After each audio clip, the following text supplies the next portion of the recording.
Olá, alunos do terceiro ano e curso. Essa aula é uma aula que serve para os dois. É muito importante. Nós vamos entrar agora no assunto de relevo, tá bom? Esse assunto de relevo, a gente vai bem devagar, e aí o que vocês tiverem dúvida vão perguntar. Primeiro vamos ver como é que faz para acessar isso no conteúdo online do Objetivo. Eu estou aqui na página de entrada, assim como você, tá? Entrou na página do Objetivo, vai lá, por exemplo, e coloca para o pessoal do ensino médio ou para o pessoal do curso pré-vestibular, é o mesmo caminho. Você vai lá, por exemplo, e aperta lá ensino médio ou pré-vestibular. Aí, do lado esquerdo, vai aparecer uma lista de coisas. Por exemplo, está escrito lá agenda, aprendizagem adaptativa, atualidades online, um monte de aulas bacanas de atualidades.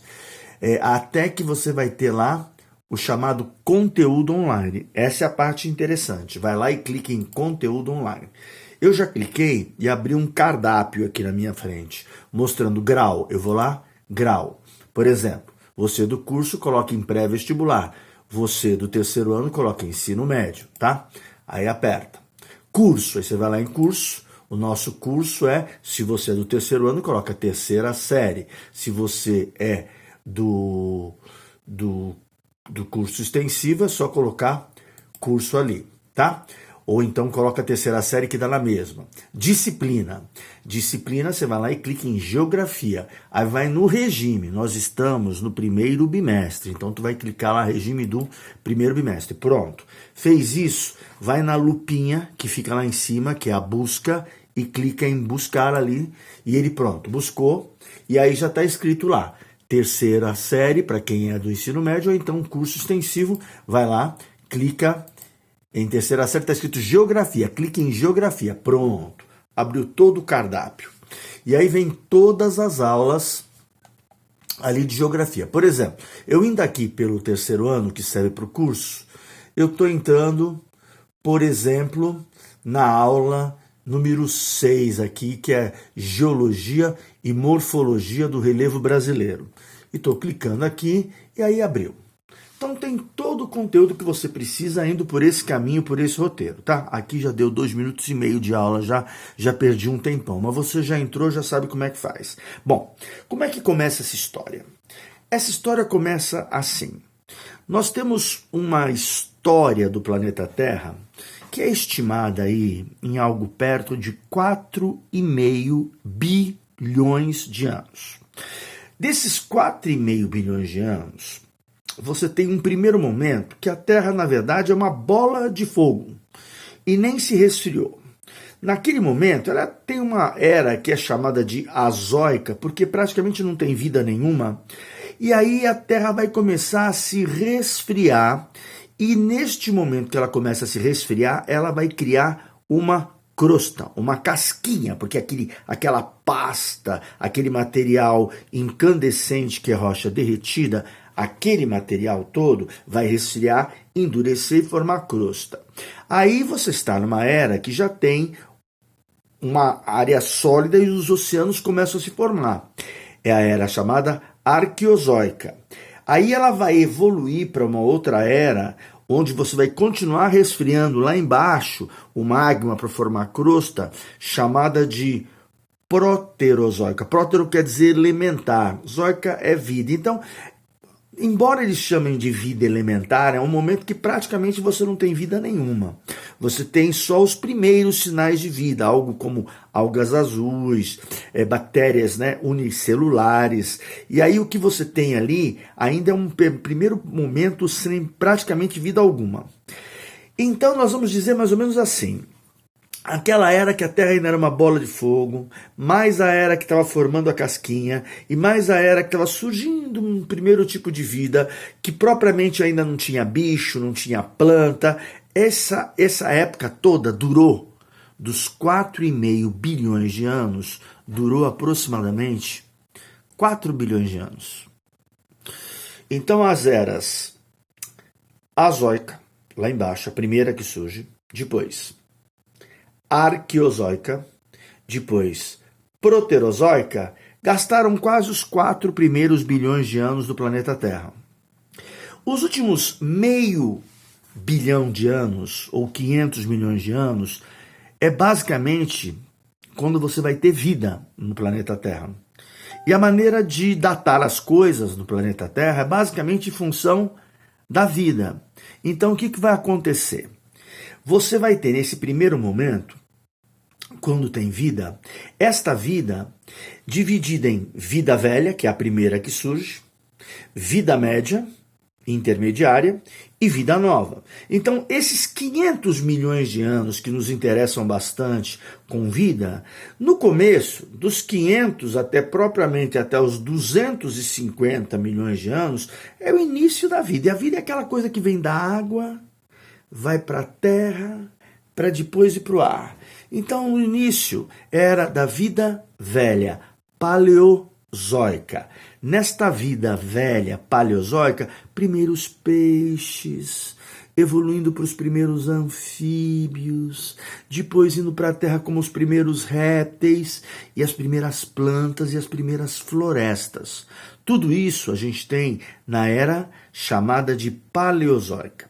Nesse momento, um dos grandes teóricos, pai desta matéria que a gente está tendo hoje, um alemão, nascido em 1880, chamado Alfred Wegener, ele cria uma teoria, que depois vai ser consagrada e aceita, de que nesse momento, quando começa a vida na Terra, todos os continentes estavam juntos, formando uma única massa continental, que ele denominou Pangeia. Esse Geia vem de Gaia, deusa mãe, provedora, daí que vem Gel, a terra, essa mãe.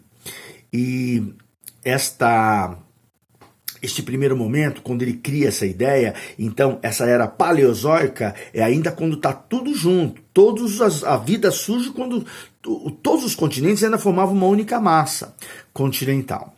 Quando mais ou menos no meio desse caminho, perto de 250, 200 milhões de anos para cá, essa tal de Pangeia começa a separar, aí nós temos uma era intermediária, já não é mais a vida velha, já vamos para uma vida intermediária, vida média, mesozoica, de 200, 250 milhões de anos até mais ou menos 60 milhões de anos, quando aí, além de terem se separado, aí os continentes começam a se encontrar e se chocar do outro lado. Não necessariamente continentes, mas o fundo do mar, que é uma placa mais baixa, ele se choca com continentes, como aconteceu aqui na Cordilheira dos Andes, o choque do Pacífico com a placa da América do Sul. Quando elas se chocam, olha o que acontece.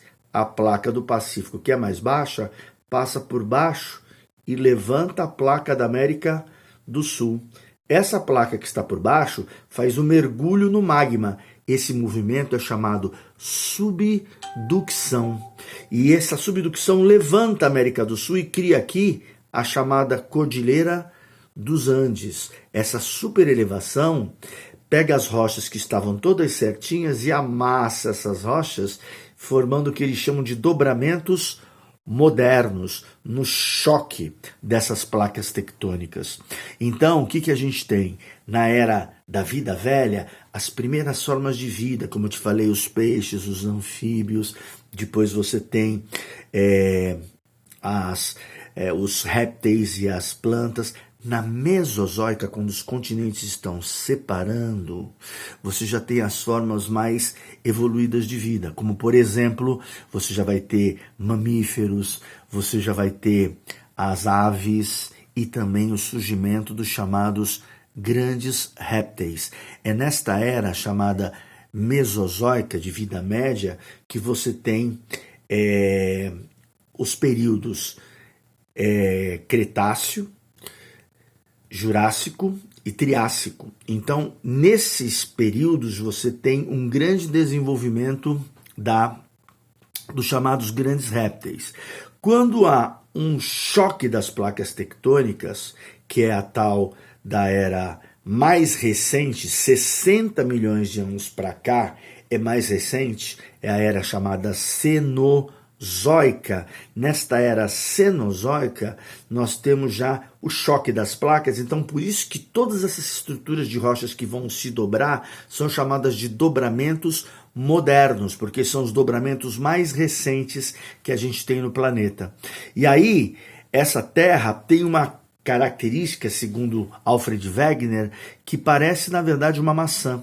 A casquinha da maçã seria a crosta terrestre. Então, ela realmente, em relação ao resto do planeta, é pouco espessa.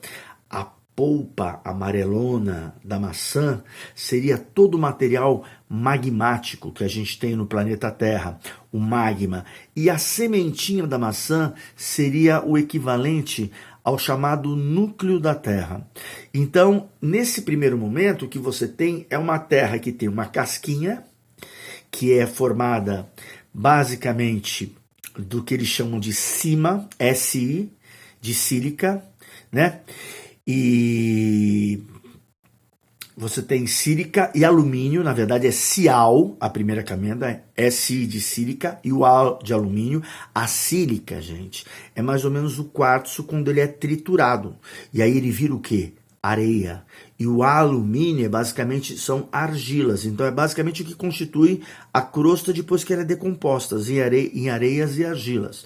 Aí já o magma, que está naquela parte de dentro, que é chamada de manto, ele é basicamente feito à base de sílica e magnésio. E o centro, que recebe enorme pressão e de uma temperatura muito elevada, ele acaba tendo que ser sólido por essa pressão. E ele é basicamente constituído de níquel e ferro, tá? Que é o chamado NiF. Essa é a consistência, tá? Agora, este Alfred Wegener, ele usou de algumas evidências para chegar a essa ideia de que o planeta Terra estava todo conformado numa única massa continental. Essa primeira ideia que ele usou, foi justamente o desenho. As formas eram muito parecidas e se encaixavam, como se fossem peças de quebra-cabeça. Essa evidência foi chamada de evidência morfológica da forma. Depois, os estudos que realmente Wegener investiu bastante, lá perto de 1914, foram os estudos sobre os tipos de rochas existentes, por exemplo, do lado do Brasil, naquela região nordeste do Brasil, e do lado da África, onde realmente havia um encaixe perfeito. Então, esta evidência ele também tentou demonstrar e mostrou que havia uma coerência dos tipos de rocha. Essa evidência é chamada de evidência geológica. Mas a mais incrível evidência que ele demonstrou foi a chamada evidência paleontológica, quando ele demonstra que determinados fósseis encontrados do lado aqui da América do Sul só eram encontrados também do lado da África, o que mostra que, na verdade, esses dois lados estiveram juntos no passado. E ele, quando morreu, ele era um meteorologista fantástico, um cientista que entendia de tudo praticamente. Ele morreu na Groenlândia, quando estava tentando medir a espessura do gelo na região, e ele usou uma última evidência que ele chamou de evidência paleoclimática, mostrando que se você chegasse nas regiões polares, como por exemplo na Antártida, você perceberia que você poderia encontrar fósseis de animais de clima quente, mostrando que a Antártida um dia não esteve lá, onde é hoje ao extremo sul do planeta, esteve colada na África, tendo inclusive fósseis de animais tropicais, tá? Essa é a primeira parte dessa aula de geologia. Vá aprofundando, que logo mais eu vou falar mais coisas ainda de geologia para que você entenda melhor, tá bom? Espero que vocês aproveitem bem, força nesse momento difícil, vai dar tudo certo, daqui a pouco a gente vai estar junto de novo e aprendendo mais coisas, tá? Um abraço para todos, tchau!